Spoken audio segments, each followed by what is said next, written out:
ಚಿಂದಿ ಉಡಾಯಿಸೋ ಖಾರ ಬಣ್ಣ ರುಚಿಯನ್ನು ನೀಡುತ್ತದೆ. ಮೆಣಸಿನ ಪುಡಿ ಚಿಂದಿ ಉಡಾಯಿಸೋ ಖಾರ ಬಣ್ಣ ರುಚಿ.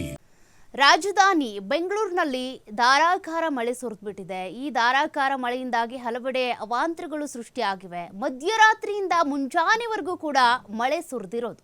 ಎಲ್ಲೆಲ್ಲಿ ಮಳೆ ಆಗಿದೆ, ಯಾವ ರೀತಿ ಅವಾಂತರಗಳು ಸೃಷ್ಟಿಯಾಗಿವೆ ನೋಡೋಣ. ಮೆಜೆಸ್ಟಿಕ್ ಹಾಗೂ KR ಮಾರುಕಟ್ಟೆ ಸೇರಿದಂತೆ ಅನೇಕ ಕಡೆ ಧಾರಾಕಾರ ಮಳೆ ಆಗಿರೋದು. ತತ್ತರಿಸೋಗಿದ್ದಾರೆ ಜನರು. ರಾತ್ರಿ ಇಡೀ ಮಳೆ ಹೊಡೆದಿದೆ. KR ಮಾರುಕಟ್ಟೆ, ಜಯನಗರ, ವಿಜಯನಗರ, ಚಂದ್ರ ಲೇಔಟ್, ರಾಜಾಜಿನಗರ, ಇನ್ನು RT ನಗರ, ಹೆಬ್ಬಾಳ, ಕೋರಮಂಗಲ, ಕಾಮಾಕ್ಷಿ ಪಾಳ್ಯ ಸೇರಿದಂತೆ ಸುಂಕದಕಟ್ಟೆ, ನಾಗರಬಾವಿ ಎಲ್ಲೆಲ್ಲಿ ಯಥೇಚ್ಛವಾಗಿ ಮಳೆ ಆಗಿದೆ ಅಂತ. ರಾಜ್ಯದಾದ್ಯಂತ ಅನೇಕ ಜಿಲ್ಲೆಗಳಲ್ಲಿ ಮಳೆ ಆಗಿದೆ. ಅದರಲ್ಲೂ ಕೂಡ ರಾಜಧಾನಿಯಲ್ಲಿ ಮಳೆ ಅವಾಂತರಗಳು ಅಷ್ಟಿಷ್ಟಲ್ಲ. ಬೊಮ್ಮನಹಳ್ಳಿ, ನಾಯಂಡಹಳ್ಳಿ, RR ನಗರ ಸೇರಿದಂತೆ ನಗರದ ಹಲವೆಡೆ ಭಾರೀ ಮಳೆ ಸುರಿದಿದ್ದು ರಸ್ತೆಗಳೆಲ್ಲ ಜಲಾವೃತ ಆಗ್ಬಿಟ್ಟಿದ್ದಾವೆ. ರಾತ್ರಿ ಅಂದರೆ ಬಿಡಿ, ಮಧ್ಯರಾತ್ರಿ ಮೇಲೆ ಯಾರು ಅಷ್ಟು ಓಡಾಡಲ್ಲ, ತೊಂದರೆ ಇಲ್ಲ. ಬಟ್ ಈಗ ಬೆಳಗ್ಗೆ ಎದ್ದು ಓಡಾಡೋರು ಇರ್ತಾರಲ್ಲ, ಆಫೀಸ್ಗೆ ಹೋಗೋರು, ಶಾಲಾ ಕಾಲೇಜ್ಗೆ ಹೋಗೋರು, ಅವರಿಗೀಗ ತೊಂದರೆಗಳು ಶುರುವಾಗುತ್ತೆ. ಅಲ್ಲಲ್ಲಿ ಟ್ರಾಫಿಕ್ ಜಾಮ್ ಆಗುತ್ತೆ. ಗುಂಡಿ ಬಿದ್ದಿರುವಂಥ ರಸ್ತೆಗಳು, ಅಲ್ಲಲ್ಲಿ ನೀರು ತುಂಬಿಕೊಂಡಿರುತ್ತೆ, ರಸ್ತೆ ಜಲಾವೃತ ಆಗಿರ್ತವೆ. ಹೀಗಾಗಿ ಜನರಿಗೆ ಈಗ ಸವಾಲು, ಬೆಳಗ್ಗೆಯಿಂದ ಆಫೀಸ್ಗೆ ಹೋಗೋದಕ್ಕೆ ಒಂದು ರೀತಿ ಸವಾಲು ಶುರುವಾಗುತ್ತೆ. ಎಲ್ಲೆಲ್ಲಿ ಟ್ರಾಫಿಕ್ ಕಿರಿಕಿರಿ ಆಗುತ್ತೆ ಅದೆಲ್ಲವೂ ಕೂಡ ಇನ್ಮೇಲೆ ಗೊತ್ತಾಗ್ತಾ ಹೋಗುತ್ತೆ. ರಾತ್ರಿ ಇಡೀ ಸುರಿದಿರುವಂಥ ಮಳೆಗೆ ಅನೇಕ ರಸ್ತೆಗಳು ಜಲಾವೃತ ಆಗ್ಬಿಟ್ಟಿದ್ದಾವೆ. ದೃಶ್ಯಗಳನ್ನ ನೀವು ಗಮನಿಸ್ಬೋದು. ಎಲ್ಲೆಲ್ಲಿ ಹೇಗೆ ಮಳೆ ಆಗಿದೆ, ಏನೇನು ಅವಾಂತರಗಳು ಸೃಷ್ಟಿ ಆಗಿದ್ದಾವೆ ಅಂತ. ಮೆಜೆಸ್ಟಿಕ್ಕು, ಚಂದ್ರ ಲೇಔಟು, ರಾಜಾಜಿನಗರ, RT ನಗರ, KR ಮಾರ್ಕೆಟ್ ಸೇರಿದಂತೆ ನಾಗರಬಾವಿ, ಕೋರಮಂಗಲ, ಇಲ್ಲೆಲ್ಲ ಕೂಡ ಹೆಬ್ಬಾಳ ಅಂತ ಬಂದಾಗ ಅಲ್ಲಿ ಟ್ರಾಫಿಕ್ ಜಾಮ್ ಜಾಸ್ತಿ. ಅದೇ ರೀತಿಯಾಗಿ ಆ ಕಡೆ ಒಂದಷ್ಟು ಪೀಣ್ಯ ಕಡೆ ಅಂತ ಬಂದಾಗ ಅಲ್ಲೂ ಅಷ್ಟೇ ಕೈಗಾರಿಕೆಗಳು ಜಾಸ್ತಿ, ಅಲ್ಲಿ ಓಡಾಡೋರು ಜಾಸ್ತಿ.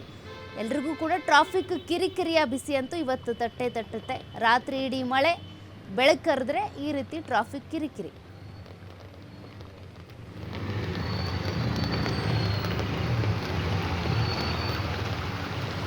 ಬೆಂಗಳೂರಿನಲ್ಲಿ ಯಥೇಚ್ಛವಾಗಿ ಮಳೆ ಆಗಿರೋದು ಅನೇಕ ಜಿಲ್ಲೆಗಳಲ್ಲೂ ಆಗಿದೆ. ಅದ್ರ ಬಗ್ಗೆ ಕೂಡ ಅಪ್ಡೇಟ್ಸ್ ಕೊಡ್ತಾ ಹೋಗ್ತೀವಿ. ಸದ್ಯಕ್ಕೆ ರಾಜಧಾನಿ ಬೆಂಗಳೂರಿನಲ್ಲಿ ಯಾವ ರೀತಿ ಮಳೆ ಸುರಿದಿದೆ ನೋಡ್ತಾ ಇದ್ದೀರಾ. ಒಂದು ಮಳೆ ಆಯಿತು ಅಂದರೆ ಸಾಕು, ರಸ್ತೆಗಳೆಲ್ಲವೂ ಕೂಡ ಒಂದು ರೀತಿಯಾಗಿ ನದಿಗಳ ರೀತಿಯಾಗಿ ಭಾಸವಾಗ್ತಾ ಇರುತ್ತೆ. ಅಲ್ಲಲ್ಲಿ ಗುಂಡಿಗಳು ಬಿದ್ದಿರುತ್ತೆ.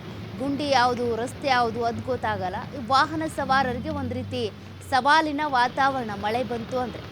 ಹೀಗಾಗಿನೇ ಪದೇ ಪಾಲಿಕೆ ಅವರಿಗೆ ಹೇಳ್ತಾ ಇದ್ದಿದ್ದು, ಈ ರಾಜು ಕಾಲುವೆ ಇರ್ಬೋದು, ಒಳಚರಂಡಿ ಇರ್ಬೋದು, ಇಲ್ಲಿ ಹೂಳೆತ್ತುವಂಥ ಕೆಲಸ ಆಗಬೇಕು. ಮಳೆ ಬಂತು ಅಂದರೆ ಸರಾಗವಾಗಿ ರಾಜು ಕಾಲುವೆನೋ ಒಳಚರಂಡಿ ಮೂಲಕನೋ ನೀರು ಹೋಗಬೇಕು, ರಸ್ತೆಯಲ್ಲಿ ನಿಲ್ಲಬಾರ್ದು ಅಂತ. ನೋಡಿ, ಒಂದು ಮಳೆಗೆ ಯಾವ ರೀತಿಯಾಗಿ ಎಫೆಕ್ಟ್ ಆಗಿದೆ ಅಂತ. ಒಂದಷ್ಟು ಮಾನ್ಯತಾ ಟೆಕ್ ಪಾರ್ಕ್ ಅಂತೂ ಯಾವಾಗಲೂ ವೈರಲ್ ಆಗುವಂಥ ಅಲ್ಲಿನ ವಾತಾವರಣವನ್ನು ನೀವು ಗಮನಿಸಿರ್ತೀರ. ಯಾಕೆಂದರೆ ಮಳೆ ಬಂತು ಅಂದರೆ ನೀರು ಪೂರ್ತಿಯಾಗಿ ಮಾನ್ಯತಾ ಟೆಕ್ ಪಾರ್ಕಲ್ಲಿ ಇರುವಂಥ ಮನೆಗಳಿಗೇ ನುಗ್ಗಿಬಿಡುತ್ತೆ.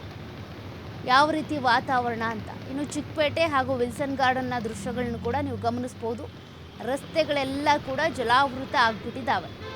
ರಾತ್ರಿ ಇಡೀ ಈ ರೀತಿಯಾಗಿ ಮಳೆ ಸುರಿದಿರೋದ್ರಿಂದ ಇಂತಹ ವಾತಾವರಣ ಈಗ ಕ್ರಿಯೇಟ್ ಆಗಿದೆ.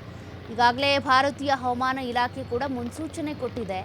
ಮುಂಗಾರು ಬಹಳ ಶೀಘ್ರದಲ್ಲೇ ಶುರುವಾಗುತ್ತೆ, ಅಂದರೆ ಮುಂಚಿತವಾಗಿ ಶುರುವಾಗುತ್ತೆ, ಮತ್ತು ಈ ಬಾರಿ ಯಥೇಚ್ಛವಾಗಿ ಮಳೆ ಆಗುತ್ತೆ ಅಂತ. ಬಟ್ ಈಗ ಆಗ್ತಾ ಇರುವಂಥದ್ದೇನು ಅಕಾಲಿಕ ಮಳೆ. ಇದು ಅಲ್ಲಲ್ಲಿ ಆಗ್ತಾ ಇರುವಂಥದ್ದು. ಮೇ ಜೂನ್ನಿಂದ ಶುರುವಾಗಬೇಕಾಗಿತ್ತು ಮಳೆ. ಬಟ್ ಈಗ ಏಪ್ರಿಲ್ನಿಂದನೇ ಅಲ್ಲಲ್ಲಿ ಅಕಾಲಿಕ ಮಳೆ ಆಗ್ತಾ ಇದೆ. ಇದರಿಂದಾಗಿ ಅನೇಕ ತೊಂದರೆಗಳಾಗ್ತಾ ಇದೆ. ಇನ್ನೂ ಕೂಡ ಬೆಂಗಳೂರು ಅಂದರೆ ರಾಜಧಾನಿ ಸಿದ್ಧವಾಗಿಲ್ಲ ಮಳೆಗಾಲವನ್ನು ಫೇಸ್ ಮಾಡೋದಕ್ಕೆ ಅಂತ. ಯಾವ ರೀತಿ ವಾತಾವರಣ ಇದೆ ನೀವು ಗಮನಿಸ್ತಾ ಇದ್ದೀರಾ. ಮಳೆ ಬಂತು ಅಂದರೆ ಮನೆಗಳಿಗೆ ನೀರು ನುಗ್ಗುತ್ತೆ, ಅಥವಾ ಒಂದಷ್ಟು ಗೋಡೆಗಳು ಕುಸಿತ ಆಗುತ್ತೆ, ಕಾಂಪೌಂಡ್ಗಳು ಕುಸಿತ ಆಗುತ್ತೆ, ಟ್ರಾಫಿಕ್ ಕಿರಿಕಿರಿ ಹೆಚ್ಚಾಗುತ್ತೆ, ರಸ್ತೆಗಳೆಲ್ಲವೂ ಕೂಡ ಜಲಾವೃತ ಆಗುತ್ತೆ. ಜನಜೀವನ ಅಸ್ತವ್ಯಸ್ತಗೊಂಡಿದೆ.